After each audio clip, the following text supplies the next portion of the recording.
Bienvenidos y bienvenidas a Visión Regional RTC Televisión Comunal de Iquique. Estamos nuevamente con ustedes para conversar sobre un tema importante, contingente y que necesitamos saber más para mejorar, para hacer mejor las cosas de lo que está.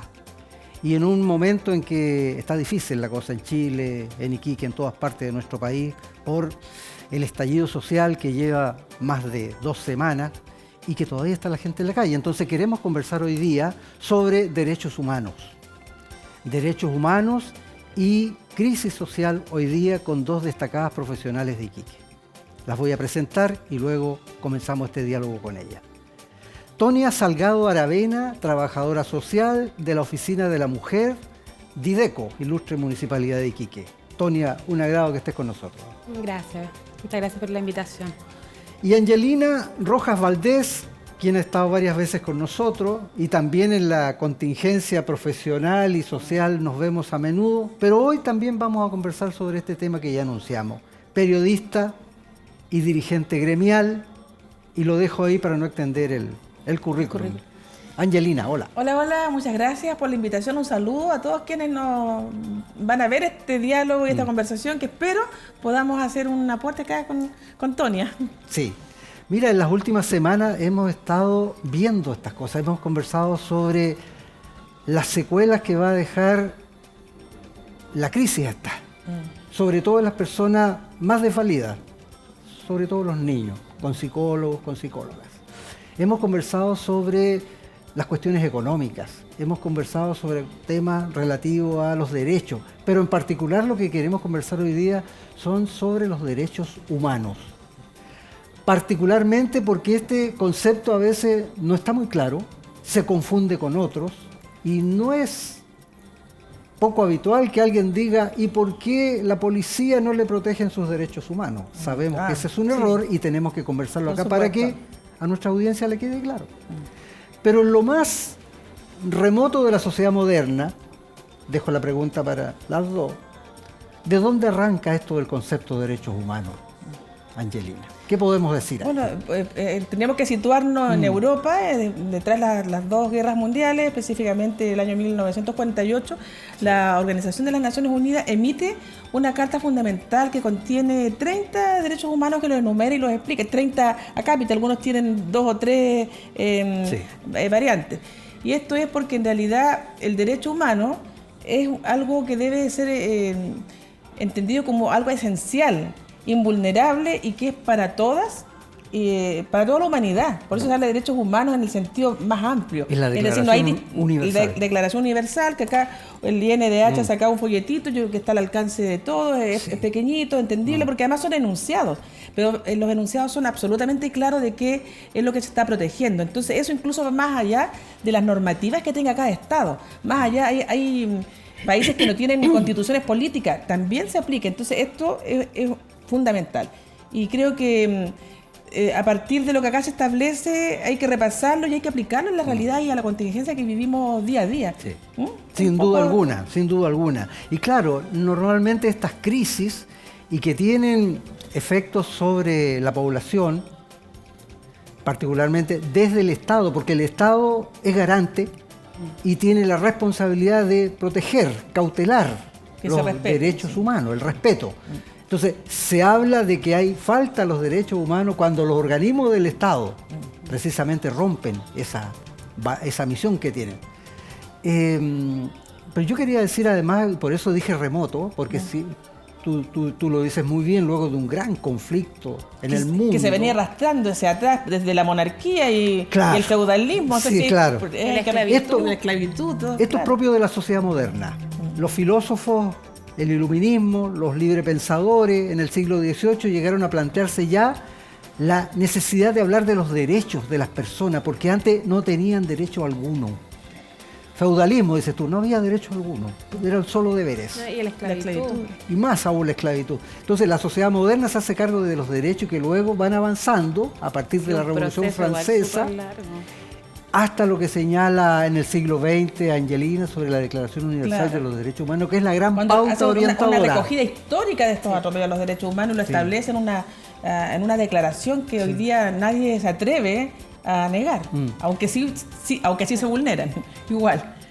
Estimadas Tonia y Angelina, hay un conjunto de derechos. ¿Cuáles son los derechos fundamentales? Bueno, en la declaración esos son los 30, porque luego de eso han habido otro tipo de derechos que se han ido incorporando, ¿cierto?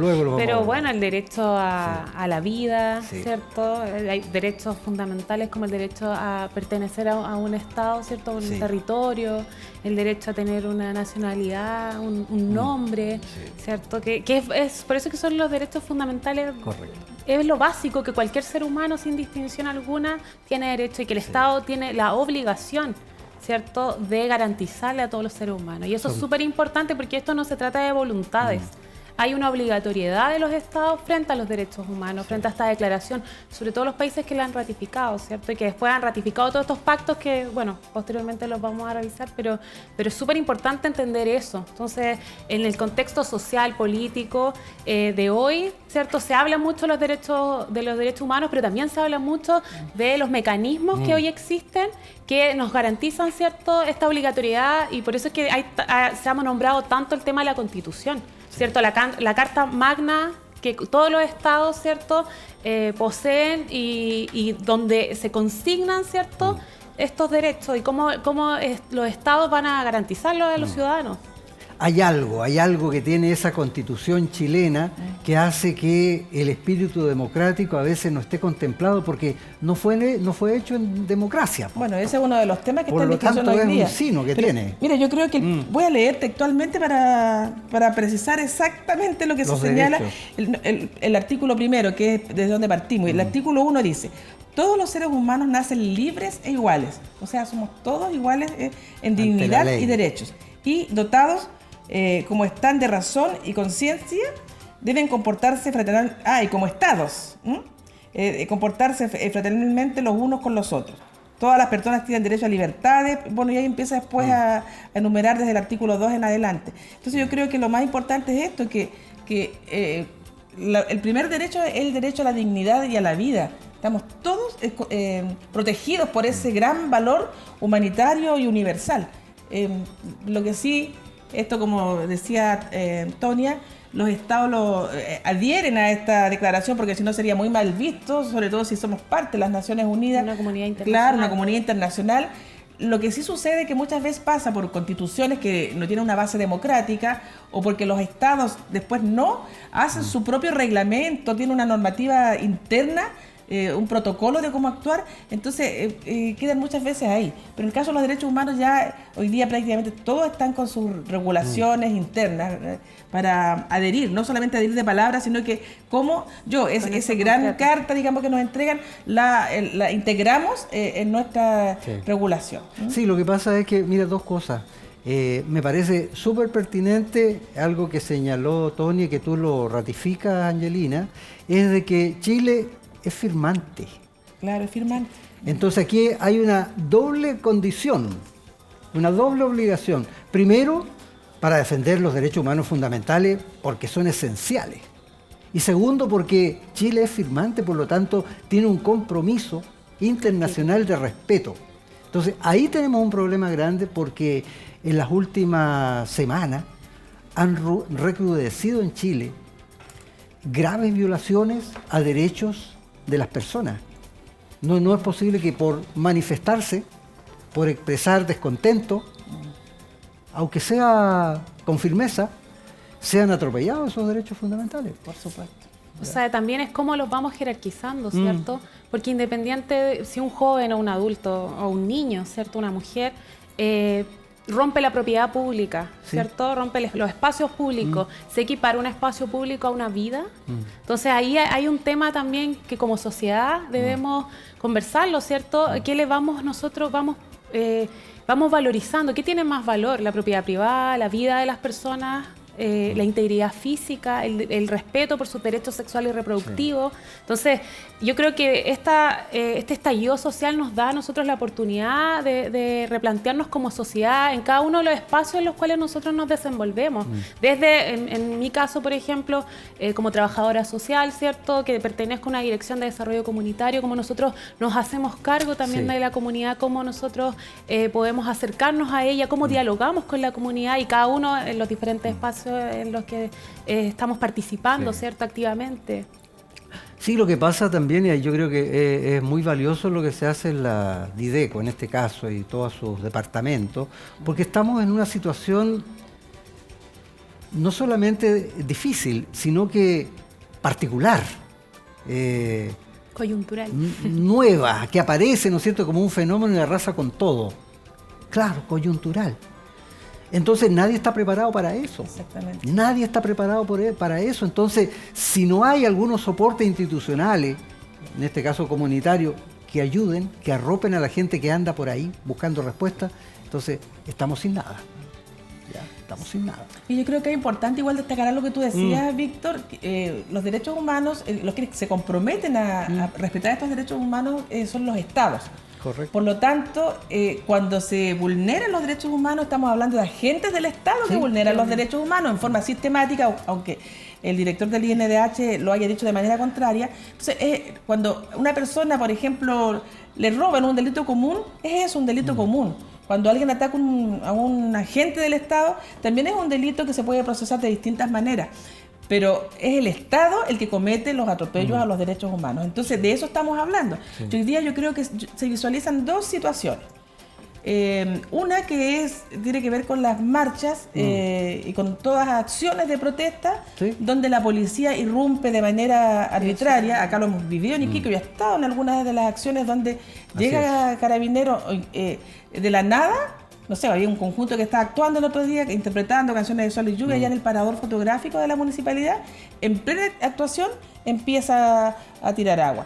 O sea, eso, te digo, es un atropello, pero tremendo, porque nadie tiene derecho a recibir este trato si está tranquilo, está en un acto normal, haciendo su vida cotidiana, no sé, por una actividad citadina, no, es imposible.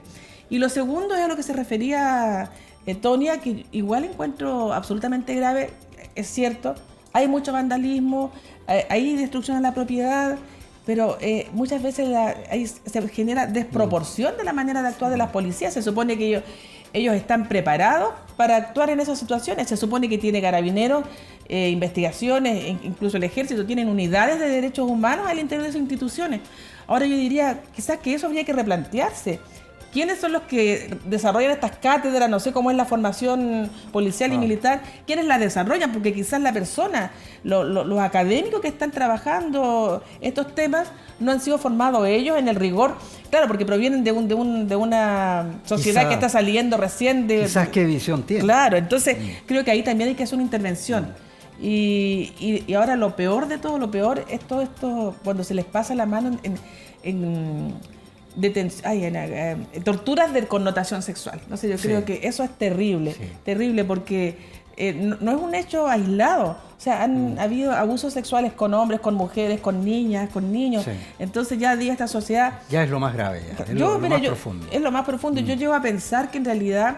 Algo que se dice a veces en las conversaciones así informales, que la dictadura nunca se ha ido. Yo hoy día estoy convencida que nunca se fue, que está presente, no en la manera, en la estructura que tenemos hoy día, pero sí en el inconsciente colectivo. Está la dictadura presente, porque si no, estas cosas no ocurrirían. No puedes... yo creo, Angelina, Tonia, de que lo de que hay rasgos de la dictadura todavía en la sociedad chilena... existe, y existe en varios actores de esto. Existe desde luego rasgos autoritarios, dictatoriales en la Constitución política del Estado. ¿Ya? No, la verdad es que las reformas que se hicieron son demasiado superficiales para cambiar algo, el andamiaje que tiene esa Constitución. Existe en las doctrinas de las Fuerzas Armadas, en la formación de las policías. Mira, yo estaba escuchando harto sobre eso porque tal como ustedes dos, estoy abismado. La verdad es que he vivido momentos yo difíciles como estos, capaz que más difíciles, pero esto que ocurra en plena democracia es como inconcebible. Demasiado, es inconcebible, uno no lo puede admitir. Como no lo admiten de 15 parlamentarios ingleses que están preocupados, manifiestan su preocupación frente a los graves y atroces violaciones a los derechos humanos que ocurren en Chile hoy día. Como también lo expresaron parlamentarios franceses. Estamos en la mira internacional. Y tiene que ver también con que Chile no se ha actualizado, por ejemplo, porque hay estallidos sociales, pueden haber en todo el mundo, ¿cierto? Pero deben haber protocolos y deben cumplirse esos protocolos. Hay en muchos países donde hay policía que no se saca el ejército a la calle, sino que hay una parte de la policía que se encarga, ¿cierto?, de en la eventualidad que haya un estallido social, que la gente salga a las calles, que igual es parte también de la manifestación, ¿cierto?, cuando se rompen cosas de los espacios públicos. No es que se avale, no es que se avale, pero tampoco se puede ocultar, ¿cierto?, pasa. Entonces las policías también en otros países se preparan para eso y no se saca el ejército a la calle.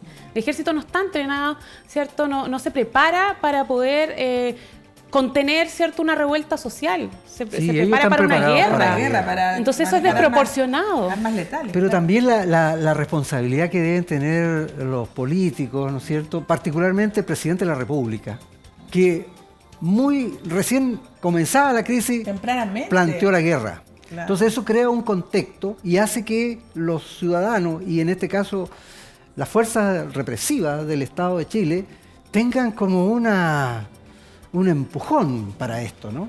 A propósito de los protocolos, ellos dicen que tienen protocolos. Que esto sería simplemente que algunos se exceden. Como ocurrió ayer o anteayer con estas niñas. Las niñas del Liceo A7 en Santiago. Que fueron baleadas con perdigones en sus piernas. ¿Cuál era la gran amenaza para el orden público que tenían unas cuantas niñas que gritaban, etcétera? Adolescentes, menores de edad. Entonces te digo, ahí está la desproporción. Y creo que sí hay una responsabilidad institucional y por lo tanto del Estado. Bueno, ahora se tomó esta medida del coronel que estaba a cargo, lo sacaron, lo van a investigar, a procesar. Lo que está bien. Está bien, pero y no habría ocurrido si no se hubiera exigido aquello. Exactamente. Lo que voy yo es que acá veo que el gobierno, nosotros como Estado de Chile estamos reaccionando. O sea, es una actitud, van acomodando, a mi modo de ver, las reacciones a lo que está haciendo la ciudadanía, porque cómo se explica que de un día para otro se pueden tomar una serie de medidas sociales cuando históricamente en este gobierno, para atrás, históricamente, digamos, esto desde que se recuperó la democracia, siempre hubo ahí una puerta cerrada para muchos cambios que la ciudadanía exige y que usted lo debe vivir en su casa día a día. Y de pronto todo puede ser, estamos dispuestos a conversar de todo.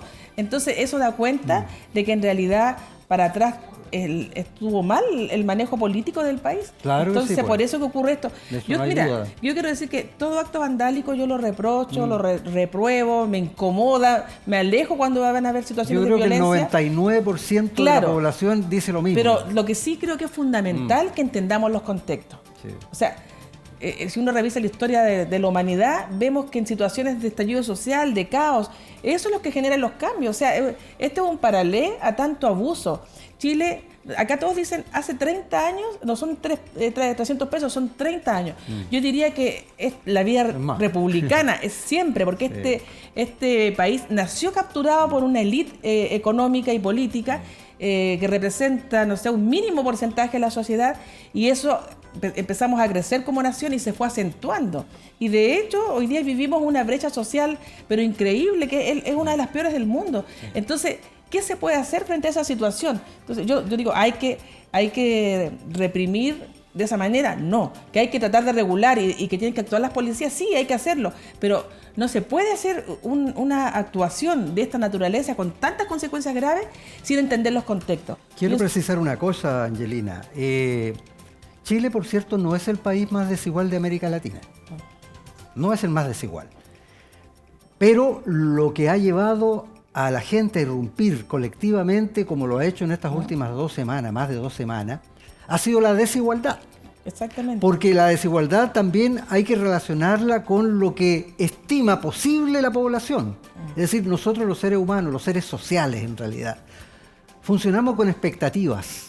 Por lo tanto, es responsabilidad del Estado de Chile haber alimentado las expectativas de tal manera a la población chilena cuando sabían que no era posible aquello. Eso en algún minuto se agotó. Lo conversamos mucho con un profesor de políticas públicas acá en uno de los programas. Segundo, antes de que nos vayamos a la pausa de este programa. Mira, alguien decía, en 1907, ministro de Interior, Rafael Sotomayor. Masacre, Sí, Santa Santa María. María. 1983 al 85, me voy a saltar lo de Alessandri Palma del 40 y tanto. Ya. Entre el 83 y el 85 el ministro de Interior fue Sergio Onofre Jarpa.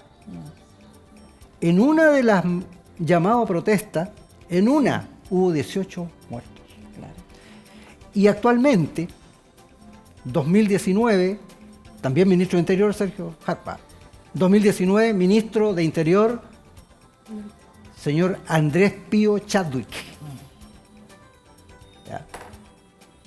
Primo del presidente. Sí, pues era el ministro presidencial. Más de 20 muertos van en estas 2 semanas. 130 personas que han perdido visión, es decir, se han convertido en nuevos discapacitados. Han perdido Y globo jóvenes, ocular. lo que es peor, personas jóvenes que tienen una vida por delante. Miles de heridos. 2.500 cifra la La Cruz última Roja. cifra. La Cruz Rectificó, Roja, claro, maneja la cifra. 2.500 heridos. Muchos más detenidos. Esto es un escenario de guerra. Y por lo tanto el tema de los derechos humanos es crucial, es clave. Yo nombré los otros hitos, ¿ya? Porque a ese nivel está el gobierno. Claro. Está a nivel del ministro de Interior Sotomayor, el ministro de Interior Jarpa y el ministro de Interior Chadwick. Porque no ha habido otro en los últimos años con semejante criterio o descriterio para enfrentar una confrontación social. Tonia, Angelina, vamos a la pausa. Ok. Volvemos en un instante para seguir con la conversación.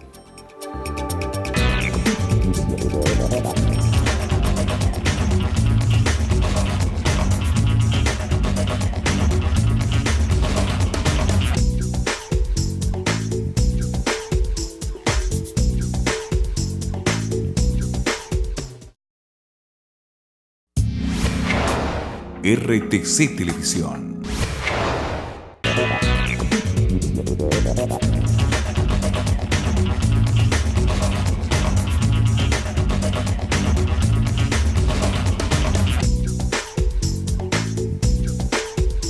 Volvemos a Visión Regional. Estábamos en la pausa de nuestro programa. Estamos acá conversando con Tonia Salgado Aravena, asistente social, trabajadora social, se dice ahora, la Oficina de la Mujer de la Dideco. Y Angelina Rojas Valdés, periodista, dirigente gremial, que ha estado todos estos días donde queman las papas. ¿Ya? Y hemos sabido sus despachos, porque es una cuestión muy importante además, que hemos podido ahora ser informados cosas que antes no se podían. Las redes, los despachos en directo lo han permitido. Entonces volvemos de la pausa a la conversación que teníamos. Y yo le señalaba esos 3 hitos de nuestra historia patria que tuvieron efectos desastrosos en materias de vidas humanas y atentado a los derechos humanos, para situarnos en que así estamos hoy. ¿Ya? Pero, ¿qué hacemos frente a todas estas cosas que han estado ocurriendo y que conversamos en la primera parte? ¿Cómo la municipalidad sirve de soporte para atender a la gente que sufre, que no sabe a quién acudir? ¿Cómo los colegios profesionales, Angelina, cómo las ciencias sociales también se hacen cargo de estas cosas a propósito de ayudar, cooperar, ser colaborador en esta instancia tan dramática que vive? Bueno, la instancia municipal, ¿cómo bueno, funciona? desde la acá? municipalidad, como lo dije en un inicio, nosotros hemos estado súper conectados con las personas. Yo creo que si bien es súper necesario que haya esta crisis social, porque en el fondo si queremos cambios debe pasar, igual trae un impacto, ¿cierto? Y un impacto que también se evidencia del sistema, porque hay mucha precarización laboral y hay personas que trabajan por cuenta propia que obviamente han visto un impacto en sus ingresos, si salen a la calle y no pueden trabajar, ¿cierto? No, porque es precarizado su Bien empleo. al día. Nosotros lo que nos hemos encargado de hacer en la IDECO es a través, ¿cierto?, del director y de solicitudes que han llegado, ¿cierto?, al alcalde, de poder suplir necesidades inmediatas, manifiestas, Correcto. entregando cajas de alimentación, ¿cierto? A las personas que se encuentran paradas, a la gente que limpia autos, comerciantes. Sin recurso alguno. Sin claro. ningún recurso, o sea, algo tan básico como Sí. alimentación, pero que es necesario cuando una familia deja Totalmente. de percibir durante un periodo, una semana, cierto ingreso, escasean los alimentos y hay que hacerse cargo. Y implica atenderlos, incluso colegas los días sábados, tratar de... los recursos igual son limitados, o sea, lamentablemente quisiéramos hacer Siempre mucho son más, escasos. ¿cierto? Pero es lo que desde el máximo esfuerzo se está tratando de suplir esas necesidades que son necesidades básicas. También el tema de mantenernos conectados, ¿cierto?, con la realidad social, el cada uno de nosotros poder participar, ¿cierto?, en los diferentes espacios que se han abierto al diálogo, aportar, ¿cierto?, como dentro, internamente también con nuestros compañeros, ¿cierto?, Sí. poder conversar lo que está pasando, generar una mirada también crítica, pero también propositiva frente a la realidad. Claro, es porque no pueden superimportante. permanecer aislados No. para el mejor desempeño de la unidad donde están. No pueden Tenemos que estar mantenernos aislados. conectados con lo que Sí, está eso pasando. es muy importante. Y eso es súper bueno porque siento que esta crisis social, la gente habla mucho más de política, estamos mucho más informados todos los días, hay que estar... ¿Qué pasó hoy día? Si un día uno sale a marchar y no alcanza a informarse, ¿cierto? No necesariamente por la televisión, pero por las distintas fuentes que hay de información. Las personas hablan, comentan, se informan y eso es súper bueno porque nosotros somos del área social. Nosotros trabajamos con la comunidad y tenemos que estar conectados con la realidad. Hay que salir a la calle, hay que ver cuáles son las necesidades que hay Sí. hoy, porque son muy distintas a las que habían hace 20 días atrás, ¿cierto? La gente tiene otras demandas. Hay un despertar. Cuando se habla de Chile despertó, realmente Chile despertó. Hay gente que dice, bueno, yo no he podido trabajar, pero vale la pena, hay esperanza en que Sí. esto va a traer algo bueno y eso es súper importante. Y yo creo que desde los espacios, como lo dije en un inicio, en los que cada uno nos desenvolvemos y hay muchas personas que tienen ciertos privilegios, ¿cierto? Que no dependen de una remuneración diaria quizás y va a tener, por ejemplo, a fin de mes igual su sueldo. Ese privilegio que hoy en día hay es importante canalizarlo, ¿cierto? Aprovechar esto para poder aportar en lo que se pueda. Y Por yo creo supuesto. que eso es una herramienta súper importante, la conexión con la comunidad, porque si nos alejamos va a pasar lo que le pasa al Senado hoy. Claro. Y que ayer escuchábamos, veíamos un video del senador Soria donde reprendía prácticamente a los demás senadores por esa falta de criterio y sensibilidad de las cosas urgentes. Mira, a mí Eso llamaba. me llamó la gustó, atención. Me gustó la intervención del senador Soria porque ahí lo que se estaba discutiendo en ese momento era una normativa para regular la ley que dice las sanciones a las Sí. personas que agreden a funcionarios municipales, establecimientos funcionarios de salud, y educación. de educación y de salud. Sí. Bueno, la municipalidad está en ambos, Sí, claro, las claro. municipalidades en general. Al menos atención primaria. Y ¿qué hace el senador? Él pone el acento y dice, bueno, que estamos acá discutiendo, hay comisiones que duran eternamente, un montón de meses, y resulta que hay hospitales donde no hay personal médico y la gente pide horas y están las largas listas de espera, entonces, ¿hasta cuándo? O sea, él cuestiona lo que está haciendo, está cuestionando la estructura del Senado, y eso me parece súper bien, porque por ejemplo ahora la Y él pregunta... plantea prioridades. Y plantea prioridades, y Sí. una de las prioridades que él plantea La salud. es la salud, porque es el derecho más esencial. Y luego le suma la educación y la vivienda, que son sus temas, por lo que viene él poniéndolos ahí en el tapete, en la agenda pública de hace muchísimos años. Entonces yo creo que estos tirones de oreja que se pueden dar al Senado son súper importantes. Ahora Sí. tú preguntás, ¿qué hacer? ¿Qué se Sí, viene? lo que nos explicaba muy bien Tony es cómo el municipio, que es la instancia del Estado más cercana, pues, más próxima a las personas, por eso siempre vemos decenas, cientos de personas circulando todos Sí. los días, ¿no? Miles. También en el caso de cómo les ha afectado como profesionales a los colegas periodistas y a ti misma, y qué se puede hacer, y qué han hecho desde esa posición. Mira, En esta situación particular que vivimos, pues. yo creo que la prensa en general, tanto a nivel nacional, a nivel local, bueno, siempre todas estas cosas se van definiendo en Santiago. La televisión ha estado transmitiendo y la gente sigue día a día lo que ocurre.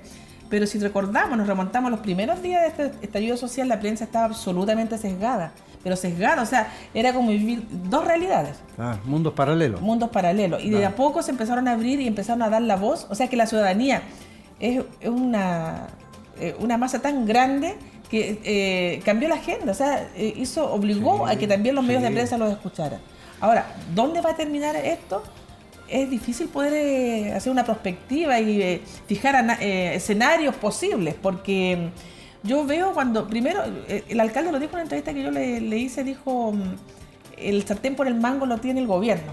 Entonces, mientras en el gobierno no entiendan realmente qué es lo que hay que hacer y no entiendan que los cambios que se están pidiendo son cambios fundamentales, estructurales, hay que remecer el sistema desde abajo. Si eso no ocurre, esto puede prolongarse por mucho tiempo y poco vamos a avanzar. Porque, por ejemplo, ahora el aumento del sueldo mínimo es un subsidio. Sí. O sea, al final lo pagamos nosotros. Que pagamos nosotros y que... subsidiamos a las empresas. Claro, la brecha económica que existe, que también es algo gravísimo, eso no se toca. Sí. Las empresas siguen ahí, van a seguir con las utilidades, las AFP van a seguir invirtiendo nuestro dinero. Angelina, quiero, antes que nos vayamos al tema, algo que tú dijiste me parece muy, muy importante. ¿De qué manera nosotros, a propósito de esto que estábamos comentando de la presentación del senador Soria, de qué manera logramos nosotros desde esa posición, lo plantea Soria, pero nosotros los ciudadanos desde otra, no estamos en cualquier país, estamos en un país centralizado en todo sentido y en términos de la gobernanza tiene un carácter presidencialista que yo creo que no tiene igual salvo en dictaduras. ¿Ya? Pero es un sistema todo pasa por el presidente de la República. Y eso se repite en todos los órganos del Estado. Porque esas figuras, como no fueron hechas en democracia, son para controlar. Más que para otra cosa.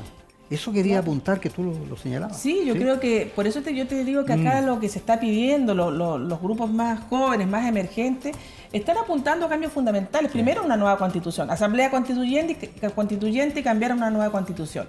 Ahora, a eso le tienen temor las estructuras que están enquistadas por años y años en el poder, porque escuchar a la ciudadanía tiene un costo también para ellos. Pero yo creo que tarde o temprano esa salida va a tener que ser posible porque esta crisis se va a agudizar, quizá en algunos momentos baje, pero es como una olla a presión. Sí. Entonces esto ya está despichando de manera potente y podría ser peor, aunque baje, podría resurgir, entonces tienen que tomarse medidas. Acá este sistema injusto, como tú dices, que se concentra todo el poder en el presidente y las regiones estamos postergadas además, entonces no puede ser.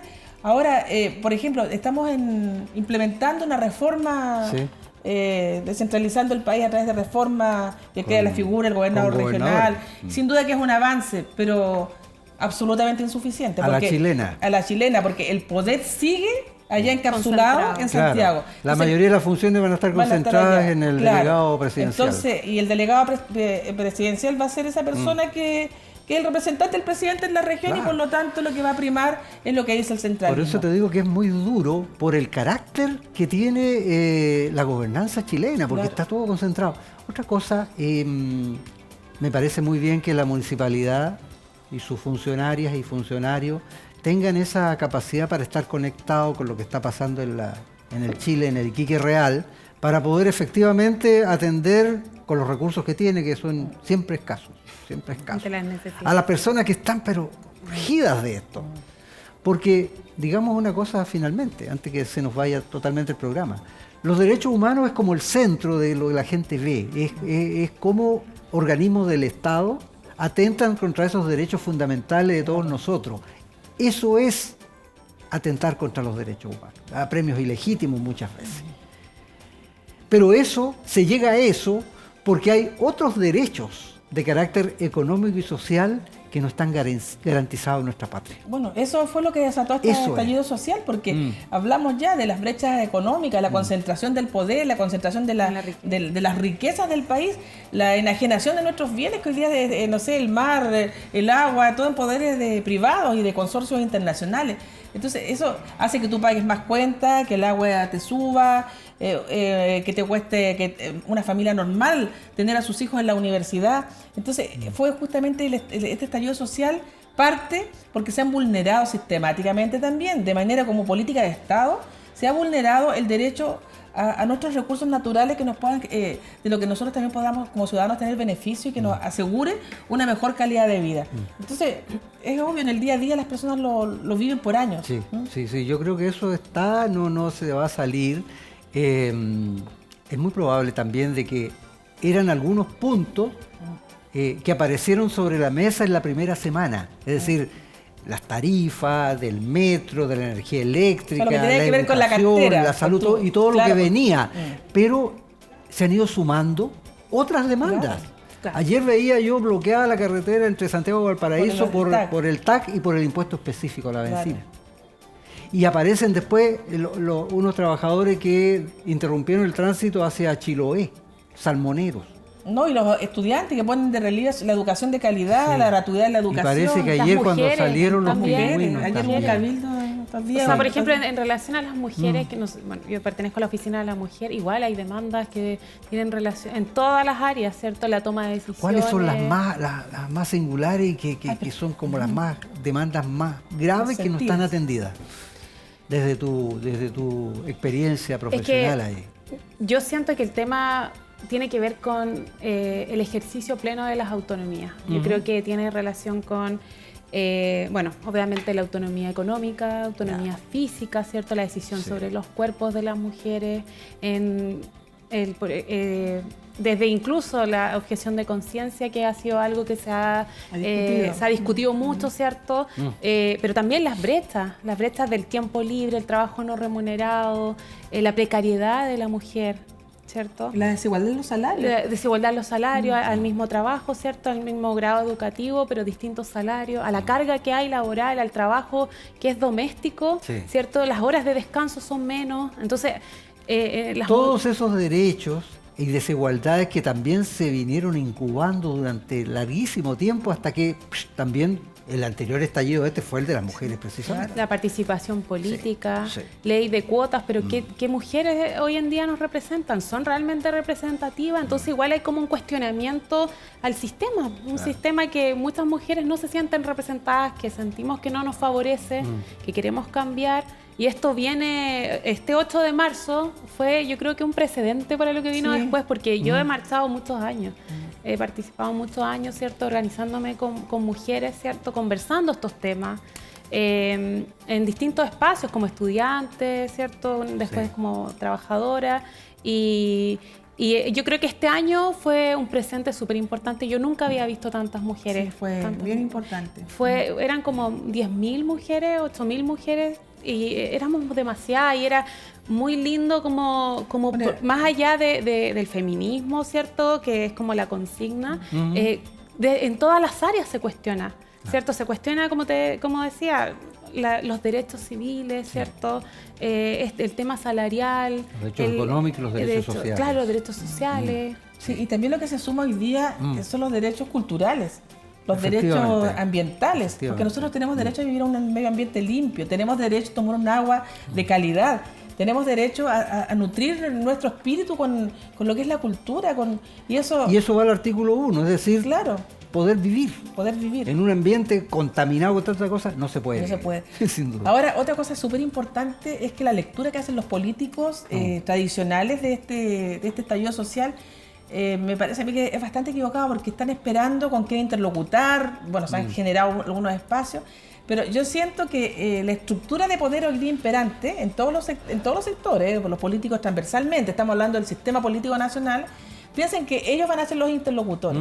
Y de este proceso a mí no me cabe duda que van a resurgir nuevos liderazgos, que van a resurgir visiones muy distintas, porque además yo espero que sea así. Sí, además que si tú te metes en la estructura, cuando uno ve todo esto de movimiento, que se habla mucho de autoconvocado, de la autonomía, yo creo que eso es cierto, porque acá no hay un dirigente que diga ya, yo digo esto voy a hacer, yo soy el vocero, acá estas son las pautas que tenemos para hoy día, ¿qué dicen ustedes? Agrego esto, saco esto. No, acá salen a la calle las nuevas generaciones, obviamente están organizadas en torno a un sentir común, pero tienen autonomía para actuar, y además no tienen un vocero que los guíe, sino que cobra sentido el territorio y lo colectivo. Entonces a mí me parece que ahí estamos dando un salto tremendo para volver como quizás a los orígenes que quizás nunca tuvimos, porque yo te decía que esta sociedad chilena ha sido siempre totalmente polarizada desde el punto de vista más que nada del poder y de la economía.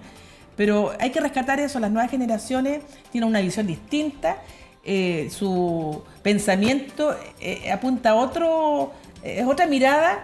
No están pensando cómo construimos este país a partir de lo que ya tenemos. Ellos están pensando cómo partimos prácticamente de cero. Eso creo que es imposible, pero sí remecer lo más que se pueda. Chicas, parafraseando a un sociólogo notable, uno de los más notables de los últimos años, que falleció hace poco, lamentablemente, Niklas Baumann.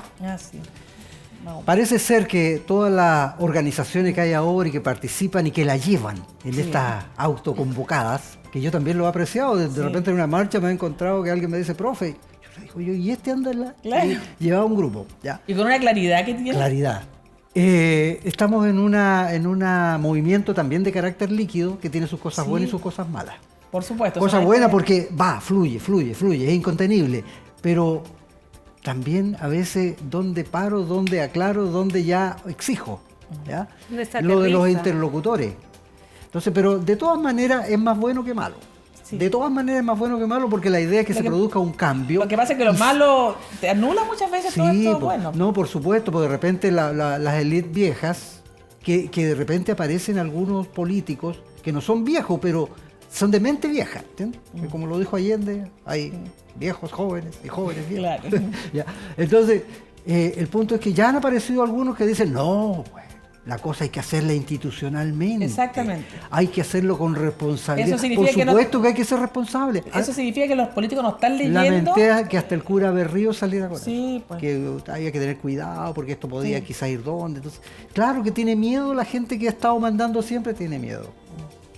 Pero parece ser que definitivamente se van a tener que abrir ya algunas luces de eso para que sí haya un cambio en la Constitución. Creo que eso es irremediable, que no es pensable que una salida de la crisis actual no tenga eso. Sí, no sé cómo va a ser, pero va a tener que pasar por ahí porque es la Constitución como el símbolo de lo que la gente odia. Es que cuando se van sumando tantas demandas, no es algo específico, como no son los 30 pesos, son los 30 años, ¿cierto? Entonces vemos demandas en distintos espacios, ¿cierto? Los fines son diferentes, entonces hay algo que es como la matriz, ¿cierto? ¿Y cuál es la Constitución? Entonces eso es lo único que puede canalizar todas las demandas. Parece ser que es irremediable, van a tener que pasar por ahí. Chiquillas, se nos fue el tiempo. Sí, yo solamente... No, pero lo cerramos de inmediato, porfa. Sí, yo soy dirigente del Colegio Periodista, soy vicepresidenta del gremio y quiero decir que el Colegio Periodista, el Consejo Regional Iquique, el Colegio Periodista de Chile ha estado atento a todo lo que está sucediendo, hemos estado observando, apoyando y también participando en muchas acciones de movilización. Por ejemplo, hay un cabildo de audiovisual donde estamos presentes y comunicadores. Sí. Entonces, quiero decir que hemos rechazado algunas acciones, sobre todo el actuar de militares, de carabineros, esto que se disparen ya proyectiles de plomo, o sea, que afectó... Es que dicen de goma, pero dentro tienen metal, es que hay... No es pura goma. Hay variedad también, porque están usando eso. Están usando eso, entonces eso es peligroso. Yo quiero decir que el colegio está atento, está observando y que nosotros llamamos a las autoridades como colegio periodista que pongan un freno también a esta situación, que regulen la manera de actuar de las policías y de los militares, porque, no estamos en guerra. Eso es importante. Los profesionales de nuestro país tienen un rol muy importante acá, y tú ya lo señalas a propósito de los periodistas y el trabajo de ustedes, el trabajo social. La próxima semana vamos a hablar con dos iniciativas muy importantes que ha salido de profesionales, de ellos, independientes, médicos y abogados, para atender tanta cosa que está ocurriendo así como lo han hecho ustedes. Gracias, Tonia. Muchas gracias. Gracias, Angelina. Hasta gracias por la invitación. Sí, súper, muy ameno. Y además espero que, como siempre, hayamos podido dejar un mensaje, aclarar algunas cosas, crecer, para tener más capacidad para enfrentar hechos, sobre todo ahora que son tan graves en nuestro diario vivir. Hasta pronto, hasta una próxima edición de Visión Regional, su programa en RTC Televisión Comunal. Hasta pronto.